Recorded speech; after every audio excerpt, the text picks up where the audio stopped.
Hello student, इस lecture में हम लोग डिस्कस करेंगे कि क्लास, इससे पिछले वाले में हम लोग देखे थे कि क्लास कैसे बनाते हैं, उसका सिंटैक्स क्या होता है। अब हम लोग देखेंगे क्लास के डेटा को एक्सेस कैसे करेंगे, क्या यूज करेंगे जो क्लास के डेटा को हम लोग यूज कर पाएंगे। तो हम लोग सबसे पहले, अगर आप क्लास के डेटा को यूज करना चाहते हो तो उसके लिए आपको ऑब्जेक्ट बनाना होगा, और ऑब्जेक्ट हम लोग कैसे बनाएंगे वो हम लोग सीखेंगे। तो आप हेडिंग दोगे क्या कि syntax for creating objects of the class के ऑब्जेक्ट क्रिएट करने के लिए क्या सिंटैक्स होगा, इसके बारे में हम लोग समझेंगे। तो आप देखोगे इसका सिंटैक्स, कोई भी क्लास का ऑब्जेक्ट बनाना चाहते हो, जैसे क्लास एक है तो उसके अंदर बहुत सारे ऑब्जेक्ट आप क्रिएट कर सकते हो। ये जरूरी नहीं है कि हम लोग सिर्फ एक ऑब्जेक्ट क्रिएट करें अगर आप क्लास बनाना चाहते हो। तो जब भी आप एक क्लास बनाओगे तो उसके लिए आप नंबर ऑफ ऑब्जेक्ट बना सकते हो, बहुत सारा ऑब्जेक्ट। जैसे मान लो ये एक क्लासरूम है, आप एक क्लास में पढ़ते हो तो उसमें बेंच आपका ऑब्जेक्ट हो गया, फैन आपका ऑब्जेक्ट हो गया, चेयर आपका ऑब्जेक्ट हो गया। तो बताओ ये सब एक ही ऑब्जेक्ट है कि बहुत सारा है?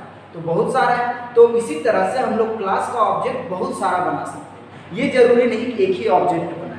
और अगर बहुत सारा ऑब्जेक्ट बना रहे हो C++ में तो उसमें आपको कॉमा ऑपरेटर से सेपरेट करना होगा सारे ऑब्जेक्ट को। समझ में आया? इस तरह से देखो, सिंटैक्स समझिएगा। पहले सिंटैक्स में ये है कि जब भी आप ऑब्जेक्ट बनाओगे तो आपको क्लास लिखना होगा, उसके लिए क्लास लिखना होगा, ठीक है। उसके बाद क्लास नेम लिखेंगे हम लोग, जो भी क्लास का नाम होगा वो लिखेंगे, और उसके बाद ओबीजे नेम1 लिखेंगे, कॉमा ओबीजे नेम2 लिखेंगे, कॉमा ओबीजे नेम3 लिखेंगे। और भी आप बना सकते हो। और जब हो जाएगा बनाया हुआ तो हम लोग क्या यूज करेंगे, सेमीकोलन लास्ट में यूज करेंगे। ये बना आपके क्लास का ऑब्जेक्ट। समझ में आया? तो इस तरह से हम लोग क्लास का ऑब्जेक्ट बनाते हैं। अब इसके एग्जाम्पल अगर आप समझना चाहते हो तो आपको क्या करना होगा, इस तरह से। मान लो एग्जाम्पल में आपने एक क्लास बनाया, क्लास, ठीक है, क्लास नंबर नाम का बनाया। किस नाम का? नंबर नाम। नंबर किसी भी नाम का बना सकते हैं।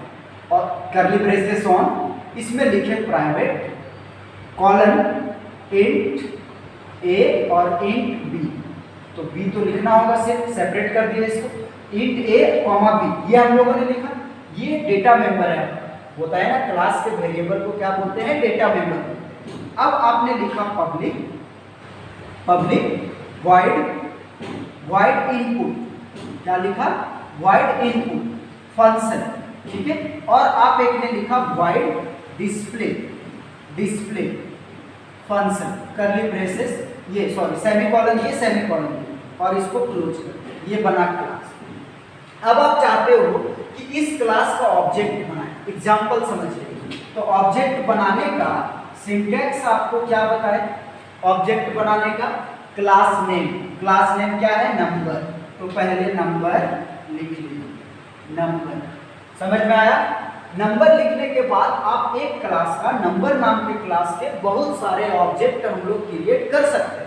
तो आप जो ऑब्जेक्ट क्रिएट करोगे, मान लो आपने लिया P, Q, सेमीकोलन। तो P और Q जो है वो ऑब्जेक्ट है, लेकिन किस क्लास का ऑब्जेक्ट है, नंबर क्लास का ऑब्जेक्ट है। तो इसका काम क्या है, ये ऑब्जेक्ट हम लोग इसलिए बनाते हैं क्योंकि ये दोनों ऑब्जेक्ट यूज करके हम लोग इसके मेंबर के साथ काम कर सके, नंबर वाले क्लास के मेंबर के साथ काम कर सके। जैसे ये ए बी इंट डिस्प्ले, ये सब मेंबर है, ये सब के साथ अगर आपको काम करना है तो ये सब इस क्लास का ऑब्जेक्ट बनाना होगा, नंबर क्लास का। उसके बाद आप काम कर सकते हैं। लिख दीजिए, here P and Q are the objects of number class. कौन सा क्लास का ऑब्जेक्ट है, नंबर क्लास का ऑब्जेक्ट है। बाय दीज ऑब्जेक्ट, ये सब ऑब्जेक्ट के द्वारा, by these objects we can, हम लोग वी कैन वर्क, काम कर सकते हैं, we can work with members of the number class, number class के मेंबर के साथ हम लोग काम कर सकते हैं। सिंपल लिख दिए, जो बोले वो लिख दिए, ठीक है। क्या लिखे कि P और Q are the object of the number class, P और Q नंबर क्लास का ऑब्जेक्ट है। ये सब ऑब्जेक्ट के द्वारा हम लोग वर्क कर सकते हैं, काम कर सकते हैं नंबर क्लास के मेंबर के साथ। समझ में आया? अब हम लोग कैसे एक्सेस करेंगे, क्या तरीका होगा, कैसे काम करेंगे? तो काम करने का तरीका ये होगा। एक और सिंटैक्स बता, सिंटैक्स फॉर एक्सेसिंग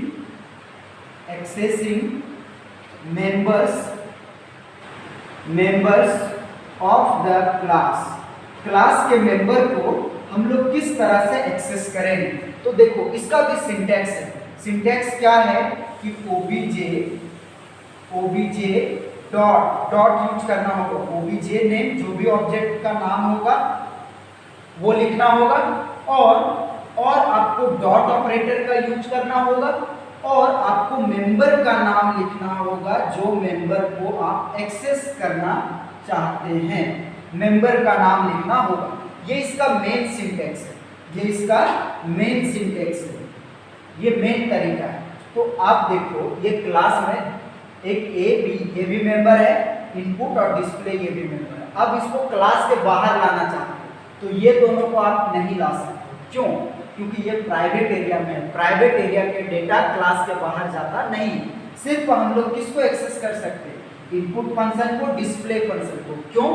इसलिए क्योंकि ये पब्लिक एरिया में, इसलिए हम लोग एक्सेस कर सकते हैं। ऐसा इसलिए क्योंकि पब्लिक एरिया का मेंबर जो है वो क्लास के बाहर जा सकता है। ठीक है, तो आप देखो ऑब्जेक्ट नेम क्या है? P है आपका। देखो P नाम का बनाए तो P डॉट इनपुट फंक्शन लिखना होगा, तो डॉट के हेल्प से हम लोग एक्सेस कर रहे हैं। अब ये इनपुट जो यहाँ था वो यहाँ पे आ गया, अपना काम करेगा। नेक्स्ट P डॉट डिस्प्ले, जब भी एक्सेस करेंगे तो ऑब्जेक्ट नेम के साथ डॉट यूज करेंगे। अगर आप Q से एक्सेस करना चाहते हैं क्योंकि Q भी नंबर का ही ऑब्जेक्ट है और ये नंबर का ही मेंबर है, तो हम लोग Q डॉट इनपुट किसी भी ऑब्जेक्ट से आप एक्सेस कर सकते हैं। डिस्प्ले आया समझ में? इस तरह से हम लोग एक्सेस करेंगे। तो क्वेश्चन आता है, क्या आता है कि क्लास के मेंबर को एक्सेस करने के लिए हम लोग किस ऑपरेटर का यूज करते हैं? तो किस ऑपरेटर का यूज करते हैं? डॉट ऑपरेटर का यूज करते हैं। किसका यूज करते हैं? डॉट ऑपरेटर का यूज करते हैं। आया समझ में? अब नेक्स्ट जो है memory allocation of the object, object का मेमोरी एलोकेशन कब होता है? ठीक है, नेक्स्ट ये है topic memory allocation of the objects. देखो जिस समय हम लोग क्लास बनाते हैं उस समय मेमोरी नहीं दिखाता है। जिस समय हम लोग ऑब्जेक्ट बनाते हैं उस समय मेमोरी बनता है। मतलब ये क्लास बनाए ना, तो जिस समय आप क्लास बनाओगे इसका कुछ भी मेमोरी नहीं, जैसे हम लोग ऑब्जेक्ट बनाए इसका मेमोरी बन गया। तो हम लोग क्या इसमें सीखे कि जिस समय हम लोग क्लास क्रिएट करेंगे उस समय मेमोरी नहीं बनेगी, जिस समय हम लोग ऑब्जेक्ट बनाएंगे उस समय मेमोरी बनेगी। ठीक है, मेमोरी स्पेस लिख देते हैं। Memory space is not allocated during creation of the class। जिस समय क्लास क्रिएट करेंगे उस समय मेमोरी एलोकेट नहीं करेगा, लेकिन बट जिस समय हम लोग memory it will be allocate करेगा, दिखाएगा। एलोकेट मतलब होता है दिखाना, एलोकेटेड करेगा, allocated during creation of the object. जिस समय ऑब्जेक्ट बनाएंगे उस समय मेमोरी एलोकेट करेगा। अब आप देखोगे इसका क्या होगा मेमोरी एलोकेशन। देखो जैसे हम लोग दो ऑब्जेक्ट बनाए P और Q, तो कंप्यूटर में जिस समय P बनाए उस समय P के लिए मेमोरी बन जाएगा, ठीक है, और इसको दो पार्ट में बांट देगा। अब बोलिएगा ऐसा क्यों? इसलिए क्योंकि हम लोग क्लास में दो सेक्शन लिए हैं, प्राइवेट और प्रोटेक्टेड। तो एक पहला वाला प्राइवेट के लिए बनाएगा मेमोरी, प्राइवेट सेक्शन के लिए, और एक दूसरा वाला बनाएगा पब्लिक सेक्शन के लिए। तो प्राइवेट वाले सेक्शन में प्राइवेट वाले को डेटा को रखेगा, पब्लिक वाले सेक्शन में पब्लिक वाले को डेटा को रखेगा। तो इसमें ए रख देगा और बी रख देगा। ऐसा क्यों? इसलिए क्योंकि ए और बी इस, और इसके अंदर इनपुट फंक्शन को रख देगा, इनपुट फंक्शन, और किसको रख देगा? डिस्प्ले फंक्शन, क्योंकि ये पब्लिक एरिया में। तो जैसे P का बना वैसा ही Q का भी बनेगा मेमोरी, इस तरह से Q का भी बनेगा। इसमें भी प्राइवेट होगा और इसमें भी पब्लिक होगा, दो सेक्शन में। इसमें A को रखेगा और B को रखेगा, इसमें इनपुट फंक्शन को रखेगा और डिस्प्ले फंक्शन को रखेगा। क्यों? ऐसा क्यों? इसलिए क्योंकि ये दोनों पब्लिक में है, तो पब्लिक वाला पब्लिक सेक्शन में मेमोरी चला जाएगा, प्राइवेट वाला प्राइवेट सेक्शन में चला जाएगा। ये है क्लास का डेटा। इसमें क्या सीखें? ऑब्जेक्ट कैसे बनाते हैं, क्लास के डेटा को एक्सेस कैसे करते हैं, और मेमोरी कब एलोकेट करते हैं। तो कैसे क्लास का ऑब्जेक्ट कैसे बनाते हैं? क्लास नेम लिखना और ऑब्जेक्ट नेम जो मर्जी वो आप लिख दो। देखो क्लास नेम और ऑब्जेक्ट नेम जो लिखना लिखिए।